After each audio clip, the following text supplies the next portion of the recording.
क्या हमारा यूनिवर्स हमेशा के लिए खत्म हो जाएगा या फिर ये बार बार जन्म लेता रहेगा, मतलब एक कभी न खत्म होने वाले चक्कर में? हाँ, ये यूनिवर्स की पढ़ाई मतलब कॉस्मोलॉजी के सबसे बड़े सवालों में से एक है। बिल्कुल। तो आज हम इसी पहेली की तह तक जाएंगे। हमारे पास दो स्रोत हैं। एक तो यूट्यूब वीडियो है जो यूनिवर्स के अंजाम पर जो साइंटिफिक बहस चल रही है उसे खंगालता है, और दूसरा एक लेख है जो हिसाब लगाता है कि हर चीज मतलब पदार्थ आखिर कब तक चलेगा, कब खत्म होगा। हाँ, तो देखिए, दो मुख्य कहानियां हैं। एक तरफ ये सोच है कि यूनिवर्स फैलता ही जाएगा और अंत में सब ठंडा पड़कर अंधेरे में खो जाएगा, जिसे हीट डेथ कहते हैं। और दूसरी तरफ एक थोड़ी ज्यादा, क्या कहें, काव्यात्मक सोच है कि यूनिवर्स बार बार बिग बैंग से बनता है और फिर खत्म हो जाता है, एक अनंत चक्कर की तरह। तो हम देखेंगे कि इन आइडियाज पर कैसी बहस चल रही है। इसमें बड़ा जटिल गणित और साइंस के सिद्धांत शामिल है ना? बिल्कुल। और हम उस दूसरे पहलू पर भी बात करेंगे कि क्या यूनिवर्स का अंत तब होगा जब उसका हर कण, हर एटम टूटकर बिखर जाएगा। सही। तो आज हमारा मिशन है इन स्रोतों के आधार पर यूनिवर्स के इन अलग अलग अंजामों को समझना, जो मुख्य दलीलें हैं, जो ताज़ा रिसर्च है, उनको जानना। हाँ, चलिए शुरू करते हैं। तो चलिए शुरू करते हैं इस बड़ी कॉस्मिक बहस से। पहला सोर्स बताता है कि आजकल यूनिवर्स की स्टडी करने वालों के बीच काफी गहमा-गहमी है। हाँ बिल्कुल, मामला शांत नहीं है। विचारों की असली जंग छिड़ी हुई है, कह सकते हैं। अच्छा, तो एक सोच जो काफी समय से है वो थोड़ी उदास करने वाली है कि बिग बैंग से यूनिवर्स शुरू हुआ और अब वो बस फैलता ही जाएगा। तारे बुझ जाएंगे, सारी एनर्जी बिखर जाएगी और आखिर में सिर्फ ठंडा, गहरा, हमेशा रहने वाला अंधेरा, हीट डेथ। लेकिन एक दूसरी सोच भी है जिसे सर रॉजर पेनरोज जैसे वैज्ञानिकों ने काफी मशहूर किया है। वो थोड़ी अलग है, ज्यादा उम्मीद जगाने वाली शायद। अच्छा, कैसे?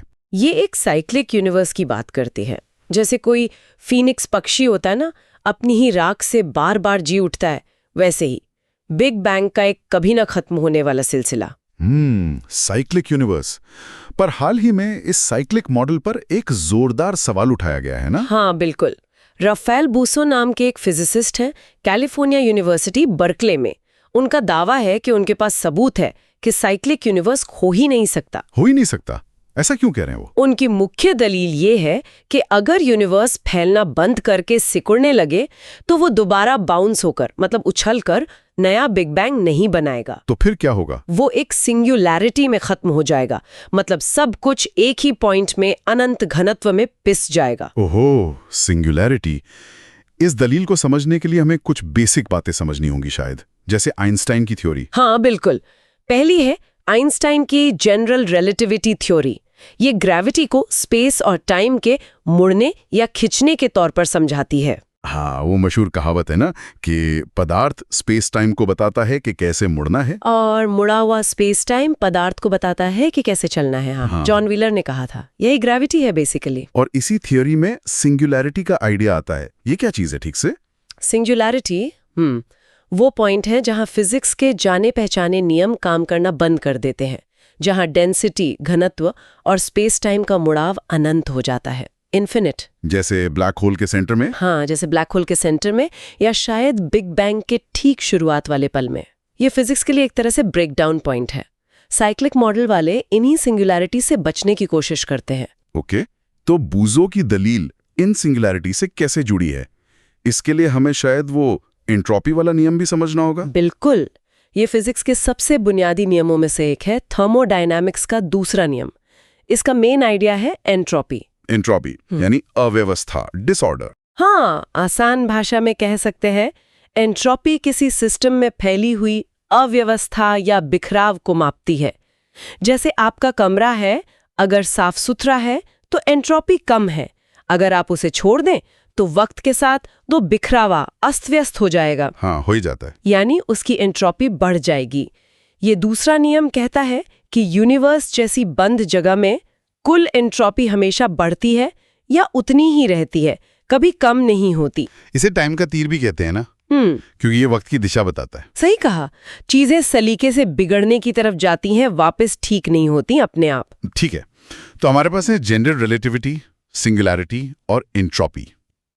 अब वापस बूसो की दलील पे आते हैं। वो कह रहे हैं कि सिकुड़ते हुए यूनिवर्स में इवेंट होराइजन बनते हैं, जैसे ब्लैक होल। सही। जैसे जैसे यूनिवर्स सिकुड़ता है, चीजें और एनर्जी कम जगह में जमा होती हैं और ऐसे इलाके बनते हैं जहां से रोशनी भी बाहर नहीं निकल सकती। यही इवेंट होराइजन है। और यहीं पर पेनरोज के अपने ही थ्योरम काम आते हैं। हाँ, मजे की बात है।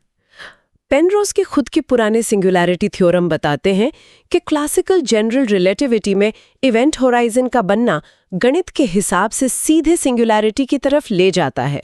मतलब सिंगुलैरिटी बननी ही बननी है। लेकिन पहले वैज्ञानिक ये सोचते थे कि शायद क्वांटम ग्रेविटी, जो बहुत छोटे स्केल पर काम करती है, वो इसे रोक देगी और बाउंस हो पाएगा। हाँ, यही उम्मीद थी कि क्लासिकल थ्योरी जहां फेल होती है वहां क्वांटम इफेक्ट्स बचा लेंगे। लेकिन बूसो की दलील यहीं पर चोट करती है। कैसे? वो एक कॉन्सेप्ट इस्तेमाल करते हैं जिसे जनरलाइज्ड एंट्रोपी कहते हैं, और वो दिखाते हैं कि सिंगुलैरिटी से बचकर बाउंस करने के लिए यूनिवर्स को अपनी कुल एंट्रोपी को कम करना पड़ेगा। लेकिन एंट्रोपी तो कम हो ही नहीं सकती। थर्मोडायनामिक्स का दूसरा नियम यही कहता है। एग्जैक्टली। बुस्सो का नतीजा यही है। अगर आप किसी जगह बहुत ज्यादा एंट्रोपी यानी जानकारी या अव्यवस्था ठूंस दें, तो स्पेस टाइम का ग्रेविटेशनल खिंचाव सिर्फ एक ही चीज कर सकता है, सिंगुलैरिटी बना देना। बाउंस नामुमकिन है क्योंकि उसके लिए एंट्रोपी घटानी पड़ेगी। बाप रे, ये तो साइक्लिक मॉडल के लिए बहुत बड़ा झटका है। पर क्या इस दलील में कोई पेच है, कोई कमी? हाँ, कुछ जरूरी बातें हैं। एक तो बुस्सो की दलील जनरलाइज्ड एंट्रोपी पर टिकी है, जिसे हम अभी पूरी तरह नहीं समझते। दूसरा, ये माना जाता है कि स्पेस टाइम स्मूथ है, उसमें अजीब मोड़ या टूट-फूट नहीं है। मतलब अगर बाउंस के ठीक समय पर स्पेस टाइम का ढांचा ही क्वांटम लेवल पर बदल जाए, एकदम अलग तरह का हो जाए, तो शायद बुस्सो का नियम लागू ना हो। फिर भी ये एक मजबूत दलील है जिसे नजरअंदाज नहीं किया जा सकता। लेकिन सर रॉजर पेनरोज, जिनके सिद्धांतों पर बूसो ने एक तरह से अपनी बात रखी, उनके पास इसका जवाब है। उनका अपना मॉडल है ना, कॉन्फॉर्मल साइक्लिक कॉस्मोलॉजी, सीसीसी। हाँ, पेनरोज का सीसीए मॉडल बहुत ही अनोखा और कह सकते हैं हिम्मत वाला है। उसमें क्या खास है? उसकी खास बात यह है कि इसमें यूनिवर्स को सिकुड़ने की जरूरत ही नहीं पड़ती। अरे, सिकुड़ेगा नहीं तो बाउंस कैसे होगा? बाउंस की जरूरत ही नहीं। पेनरोज के मुताबिक यूनिवर्स हमेशा फैलता ही रहेगा, खरबों खरबों खरबों साल बाद। जब प्रोटॉन और इलेक्ट्रॉन जैसे भारी कण भी खत्म हो जाएंगे, सब कुछ खत्म हो जाएगा। हाँ, मतलब जो कण हम जानते हैं वो सिर्फ बिना वजन वाले कण जैसे फोटॉन्स यानी रोशनी के कण बचेंगे, बस वही। अच्छा, तो एक ऐसा यूनिवर्स जिसमें सिर्फ फोटॉन्स हो, उसमें क्या खास बात है? एक ऐसे यूनिवर्स में जहां किसी कण का वजन ना हो, वहां साइज और टाइम का मतलब ही खत्म हो जाता है, स्केल इनवेरिएंस आ जाता है। साइज और टाइम का मतलब खत्म? ये कैसे? पेनरोज एक गणितीय तकनीक इस्तेमाल करते हैं जिसे कॉन्फॉर्मल रीस्केलिंग कहते हैं। इसे आप एक जादुई चश्मे की तरह समझ सकते हैं।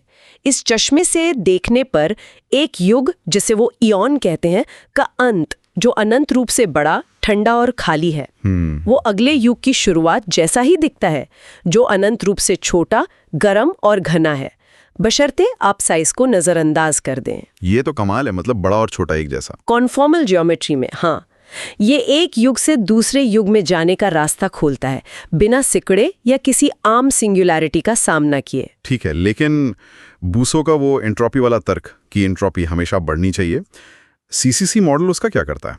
यही सबसे दिलचस्प पॉइंट है। पेनरोज की एक खास सोच है well curvature hypothesis. Well curvature hypothesis. हाँ, इसके मुताबिक भले ही चीजों और रेडिएशन की एंट्रोपी बढ़ती रहे, लेकिन ग्रेविटी फील्ड की एंट्रोपी, जिसे वाइल्ड कर्वेचर से नापते हैं, वो इस कॉन्फॉर्मल बदलाव के दौरान, मतलब एक युग से दूसरे युग में जाते वक्त, शून्य पर रीसेट हो जाती है। क्या रीसेट एंट्रोपी रीसेट हो जाती है ग्रेविटी की? हाँ, आसान शब्दों में पेनरोज के मॉडल में ग्रेविटी की एंट्रोपी के लिए एक तरह का कॉस्मिक रीसेट बटन लगा हुआ है। लेकिन बुस्सो तो यही कह रहे थे कि एंट्रोपी कम नहीं हो सकती, ये तो नियमों को तोड़ना हुआ ना? बिल्कुल, यही तो बहस का मजा है। पेनरोज एक तरह से कह रहे हैं कि अंत में नियम बदल जाते हैं।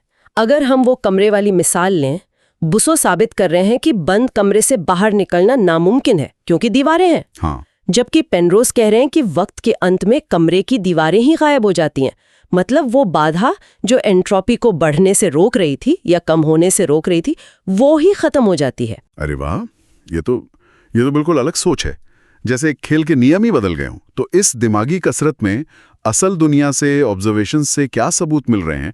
आपने डेसी टेलीस्कोप का जिक्र किया था शुरू में। हाँ, हाल ही में डार्क एनर्जी स्पेक्ट्रोस्कोपिक इंस्ट्रूमेंट यानी डेसी से कुछ शुरुआती, मैं कहूँगी पक्के नहीं पर दिलचस्प संकेत मिले हैं। क्या संकेत? ऐसा लग रहा है कि डार्क एनर्जी, जो यूनिवर्स के तेजी से फैलने की वजह मानी जाती है, शायद हमेशा एक जैसी ना रहती हो सकता है कि वक्त के साथ उसकी ताकत कम हो रही हो। अगर ये सच निकला कि डार्क एनर्जी कमजोर हो रही है, तो इसका क्या मतलब होगा? अगर डार्क एनर्जी वाकई कमजोर हो रही है तो बहुत दूर भविष्य में, अरबों साल बाद, ग्रेविटी फिर से हावी हो सकती है। और तब यूनिवर्स का फैलना रुक सकता है और वो सिकुड़ना शुरू कर सकता है। ओहो, तो फिर हम वापस वहीं आ गए। हाँ, और तब बाउंस होगा या सिंगुलैरिटी बनेगी वाला सवाल फिर से बहुत जरूरी हो जाएगा। बुस्सो बनाम पेनरोज का साइक्लिक मॉडल वाली बहस फिर से गर्म हो जाएगी। अच्छा, और क्या पेनरोज के अपने CCC मॉडल के लिए भी कोई सबूत ढूंढने की कोशिश हो रही है? हाँ, पेनरोज और उनके समर्थक कॉस्मिक माइक्रोवेव बैकग्राउंड CMB में खास निशान ढूंढ रहे हैं। CMB मतलब बिग बैंग से बची हुई हल्की गर्मी की तरंगे। क्या निशान ढूंढ रहे हैं वो? उन्हें हॉकिंग पॉइंट्स कहा जाता है। माना जाता है कि ये पिछले यूनिवर्स के जो सुपर मैसिव ब्लैक होल्स थे, उनके भाप बनकर उड़ने के निशान हैं, जो अगले यूनिवर्स की CMB में छप गए। क्या वो मिले हैं? कुछ दावे किए गए हैं, लेकिन अब तक मिले नतीजे पक्के नहीं हैं। साइंटिस्ट्स में इस पर जोरदार बहस चल रही है कि वो निशान असली हैं या बस डेटा में शोर है। ये सब दिखाता है कि साइंस कैसे काम करती है। हमारे पास अलग अलग गणित पर आधारित मॉडल हैं, और ये तय करने के लिए कि कौन सा सही है या शायद कोई और ही मॉडल सही हो, हमें और ज्यादा डेटा और ऑब्जर्वेशंस चाहिए। हाँ, ये उन आराम कुर्सी वाली थ्योरी से बिल्कुल अलग है, जो बिना किसी गणित या सबूत के बस सोच ली जाती हैं। बिल्कुल, जिसे कभी कभी डनिंग क्रूगर इफेक्ट भी कहते हैं, जहां कम जानकारी वाले लोग अपनी समझ को ज्यादा आंक लेते हैं। यहाँ तो प्रॉपर गणित, प्रॉपर प्रेडिक्शन और उनको टेस्ट करने की बात है। ठीक है, तो ये तो हुई यूनिवर्स के बड़े स्केल की कहानी, बार बार बनेगा या हमेशा के लिए ठंडा हो जाएगा। लेकिन हमारा दूसरा सोर्स, वो रेड बॉडी यूनिवर्सिटी की स्टडी पर आधारित लेख है, वो एक बिल्कुल अलग टाइम स्केल पर ध्यान देता है ना? हाँ, वो चीजों के यानी मैटर के आखिरी अंजाम के बारे में है। ये एक अलग लेकिन जुड़ा हुआ सवाल है, जहां कॉस्मोलॉजिस्ट यूनिवर्स के मुकद्दर पर बहस कर रहे हैं। फैलेगा, सिकुड़ेगा, बाउंस होगा। हाँ, वहीं ये रिसर्च इस बात पर फोकस करती है कि यूनिवर्स में जो चीजें हैं, तारे, ग्रह, हम, आप, उनका क्या होगा, चाहे यूनिवर्स का बड़ा ढांचा कुछ भी करे। और ये रिसर्च स्टीफन हॉकिंग के मशहूर काम पर आधारित है, हॉकिंग रेडिएशन। बिल्कुल, 1970 के दशक में हॉकिंग ने दिखाया था कि क्वांटम फिजिक्स के असर की वजह से ब्लैक होल पूरी तरह ब्लैक नहीं होते। हाँ, वो पार्टिकल एंटी पार्टिकल वाली बात। हाँ, उनके किनारे पर यानी इवेंट होराइजन के पास कण और उनके उल्टे कण पार्टिकल एंटी पार्टिकल पैदा हो सकते हैं। एक कण ब्लैक होल में गिर सकता है, जबकि दूसरा बचकर निकल जाता है। इसी प्रोसेस को हॉकिंग रेडिएशन कहते हैं। और इससे ब्लैक होल धीरे धीरे अपनी एनर्जी और वजन कम करते हैं, और खरबों खरबों साल में वो भाप बनकर उड़ जाते हैं, इवेपोरेट हो जाते हैं। ये उस पुरानी सोच के उलट था कि ब्लैक होल सिर्फ बढ़ते ही हैं, खाते ही रहते हैं। अच्छा, और रैडबाउड यूनिवर्सिटी के रिसर्चर्स हैनो फल्के, माइकल वॉन्ड्रैक और वाल्टर वैन स्विस्लिकॉम ने इस आइडिया को और आगे बढ़ाया है। हाँ, उन्होंने सोचा कि अगर ब्लैक होल ऐसा कर सकते हैं तो क्या ग्रेविटी वाली कोई भी चीज ऐसा कर सकती है। उन्होंने हिसाब लगाया कि हॉकिंग रेडिएशन जैसी प्रक्रिया सिर्फ ब्लैक होल पर ही नहीं, बल्कि दूसरी भारी चीजों पर भी लागू होनी चाहिए। जैसे न्यूट्रॉन स्टार्स और व्हाइट ड्वार्फ्स यानी सफेद बौने तारे, जो सूरज जैसे तारों के बुझने के बाद बचते हैं। तो उनके नतीजे क्या थे? क्या ये तारे भी भाप बन सकते हैं? हाँ, उन्होंने पाया कि ये चीजें भी बहुत बहुत धीरे धीरे ही सही, पर हॉकिंग जैसी प्रक्रिया से भाप बनकर उड़ सकती हैं, इवेपोरेट हो सकती हैं। कितना धीरे? बहुत धीरे। लेकिन सबसे हैरानी की बात यह थी कि किसी चीज के भाप बनने का टाइम सिर्फ उसकी डेंसिटी यानी घनत्व पर निर्भर करता है। सिर्फ डेंसिटी पर? और क्या नतीजा निकला? उससे भी ज्यादा हैरान करने वाली बात, न्यूट्रॉन स्टार और आम साइज के ब्लैक होल तारों से बनने वाले लगभग एक ही टाइम में भाप बन जाएंगे। क्या लेकिन ब्लैक होल की ग्रेविटी तो कहीं ज्यादा मजबूत होती है। हाँ, लेकिन वजह यह है कि ब्लैक होल की कोई सतह नहीं होती, तो वो अपनी ही कुछ रेडिएशन को वापस सोख लेते हैं, जिससे भाप बनने की प्रक्रिया थोड़ी धीमी हो जाती है। न्यूट्रॉन स्टार की सतह होती है, तो वो ज्यादा एफिशिएंटली रेडिएट करते हैं, भले ही उनकी ग्रेविटी कम हो। नतीजा ये कि टाइम लगभग बराबर लगता है, करीब 10 के आगे 67 शून्य साल। 10 की पावर 67 साल, ये नंबर सोचना भी मुश्किल है। बिल्कुल। तो इस रिसर्च का यूनिवर्स के खत्म होने के टाइम स्केल के लिए क्या मतलब है, खासकर व्हाइट ड्वार्फ्स के लिए? व्हाइट ड्वार्फ्स यूनिवर्स में सबसे लंबे समय तक टिके रहने वाले तारे माने जाते हैं। जब रिसर्चर्स ने उनके भाप बनने का टाइम कैलकुलेट किया, तो उन्हें यूनिवर्स के अंत के लिए, मतलब जब ऐसा सारा मैटर खत्म हो जाएगा, एक नया और पहले के मुकाबले काफी छोटा अंदाजा मिला। कितना छोटा? लगभग 10 के आगे 78 शून्य साल, यानी 10 raise to the power 78 years. 10 की पावर 78, ये भी बहुत ज्यादा है, लेकिन पहले के अंदाजों से कम है। हाँ, पहले के अंदाजे, जिनमें ये हॉकिंग जैसा खात्मा शामिल नहीं था, वो मानते थे कि व्हाइट ड्वार्फ शायद 10 के आगे 110 शून्य साल, 10 टू द पावर 1100 इयर्स तक रह सकते हैं, प्रोटॉन डी के वगैरह के आधार पर। 10 की पावर 1100, उसकी मुकाबले तो 10 टू द पावर 78 बहुत छोटा है, रिलेटिवली स्पीकिंग। हाँ, रिलेटिवली। ये जोर देना जरूरी है कि ये अभी भी थ्योरी वाली कैलकुलेशंस है, जो हॉकिंग के आइडियाज को आगे बढ़ाने पर आधारित है। इन्हें सीधे तौर पर देखना तो नामुमकिन है, लेकिन ये मैटर के आखिरी अंजाम पर एक नई रोशनी डालती हैं। तो अगर हम सब कुछ समेटें, हमारे पास दो मुख्य कहानियां उभर कर आ रही हैं। एक तरफ यूनिवर्स के बड़े स्केल पर बार बार बनने या ना बनने की बहस चल रही है, बूसो बनाम पेनरोज। हाँ, जिसका नतीजा शायद डार्क एनर्जी के भविष्य के बर्ताव पर टिका हो सकता है, वो कमजोर होगी या नहीं। और दूसरी तरफ रेडबाउट स्टडी बताती है कि जो चीजें सबसे मजबूत मानी जाती हैं, जैसे व्हाइट ड्वार्फ, वो भी चाहे कितनी ही धीमी गति से क्यों ना हो, पर शायद आखिरकार खत्म हुई जाएंगी, भाप बनकर उड़ जाएंगी। सही। दोनों ही कहानियों में जो टाइम स्केल है, वो हमारी इंसानी समझ से लगभग परे है। 10 की पावर 67, 10 की पावर 78, ये नंबर इतने बड़े हैं कि इनकी कल्पना करना भी मुश्किल है। हाँ, लेकिन ये सिर्फ मनगढ़ंत नंबर नहीं है, जैसा आपने कहा। ये फिजिक्स के बुनियादी नियमों पर आधारित हिसाब किताब हैं। Relativity, quantum mechanics, thermodynamics. बिल्कुल। और ये भी ध्यान देने लायक है कि हम अंत के अलग अलग तरह की बात कर रहे हैं। क्या यूनिवर्स एक सिंगुलैरिटी में खत्म होगा, या बाउंस करेगा, या हीट डेथ का शिकार होगा, एकदम ठंडा और खाली, या फिर असली अंत तब होगा जब आखिरी कण भी इवेपोरेट हो जाएगा। ये सब अलग अलग मतलब हैं अंत के। तो ये सब जानना क्यों जरूरी है? ये सब इतना दूर का और अजीब सा लगता है, आम जिंदगी से इसका क्या लेना देना? इसे सिर्फ अजीब फिजिक्स मान लेना शायद ठीक नहीं होगा। ये इंसान की उस गहरी खोज का हिस्सा है कि हम कौन हैं, कहाँ से आए हैं, और इस विशाल यूनिवर्स में हमारा क्या स्थान है, हमारा भविष्य क्या है। ये दिखाता है कि साइंस कैसे काम करती है। थ्योरीज बनती हैं, उन पर बहस होती है, हिसाब किताब लगाया जाता है, और फिर असल दुनिया के सबूतों से उन्हें परखा जाता है। ये सच्चाई के करीब पहुंचने की एक लगातार कोशिश है। हाँ, और ये थ्योरीज हमारी समझ के हदों को आगे धकेलती हैं। ये बहुत बड़े स्केल यूनिवर्स और बहुत छोटे स्केल क्वांटम कणों के बीच पुल बनाती हैं। ये कायनात के सबसे गहरे राजों को जानने की कोशिश है। बिल्कुल। ये हमें सोचने पर मजबूर करता है कि इस कॉस्मिक कहानी में हमारा क्या रोल है, चाहे वो कहानी कितनी भी लंबी या छोटी क्यों ना हो, हमारे हिसाब से। तो आज की इस गहरी चर्चा के आखिर में सुनने वालों के लिए एक सवाल छोड़ते हैं। ये जो सिंगुलैरिटी, कॉन्फर्मल रीसेट और हर चीज के भाप बनकर उड़ जाने की बातें हैं, इन सब को देखते हुए इतने बड़े कॉस्मिक स्केल पर किसी चीज के खत्म होने या शुरू होने का असल में मतलब क्या है?